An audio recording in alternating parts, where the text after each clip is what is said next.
Anywho, so my first trip out on the year was in a lot of snow, a lot of salt, and a lot of light problems. So I would like to leave a little message to anybody that's doing wiring out there on truck, and anybody that's lives in the snow belt. Anytime you're working on wiring, and before you put it together, put some electrical grease around it. Not any grease, but electrical grease. I said that one time, and a guy put grease all over everything, and my truck wouldn't start. And I was like, "What's going on?" I looked, and he had freaking axle grease all over my battery.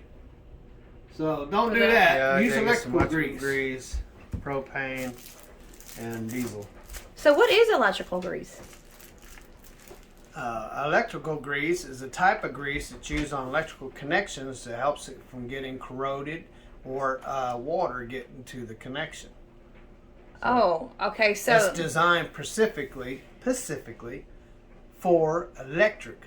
So, like I was telling this one guy, I always use electrical grease on all my electrical work, and he heard that, and he did some battery work for me, and my truck wouldn't start one day, so I took the battery box off, opened it up, and he had freaking axle grease all over my battery connections. I was like, well, I appreciate him listening to putting grease on there, but if he'd listened a little better, he would have heard that I said electrical grease. So I had to clean all the grease off my battery terminals and put electrical grease on there, and it was good to go. So don't use any old grease, use electrical grease. all right. So And make sure that anytime you open a wire and before you close it up, if you don't solder it, even if you solder it when you're done, put some electrical grease on. Don't put it on there first, you'll never get it soldered. But once you get it soldered, put some electrical grease on there and then put your heat tape on it.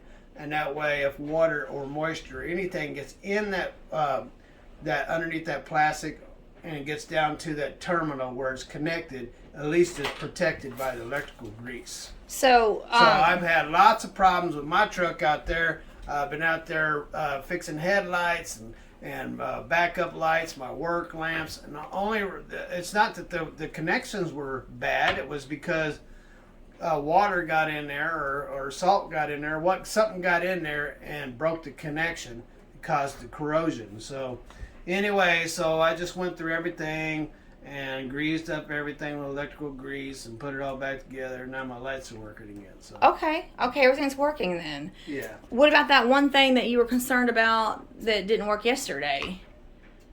You had something that didn't work yesterday. My brand new light covers with the LEDs in them. Yeah, one of them doesn't work, and it's 100 miles down there and 100 miles back. So anyway, so I was able to jump. I was able to make a jumper to make it work. So oh, so it is going to work. It is working. I made a jumper to make it work. Yes. Well, how do you make a jumper? Jumper is from one wire to the other wire. Okay, so you didn't get electrocuted. What it was, since Rich is going to bug me to death about it, were there on the back of the LED bulbs. It's so whenever they first put it together, you run the wires through and then you solder them. And then when you're done, you put that board back into the plastic rail, and then you put the lens on top of it. And then they glued it all shut to keep the water from getting in there. Well, one of those three wires that was soldered in there had broke its connection. So there was nothing that I could do about it. Because it was either that, there was nothing I could do. I could cut it open, cut all the glue open and probably destroy it. But there was another, because it has LEDs on the top and on the bottom. So what I did is I ran a wire from the top to the bottom, and it was able to light up everything. So I made a jumper from one wire to the other wire. And that's a safe thing to do. Yeah, it's the same wire. It's the same thing. It's just it was coming from somewhere else, and I was hoping it would work, and it worked because I didn't want to have to drive all the way to Nashville to change that one little $25 part out and come all the way back up here 200 miles just for a $25 part.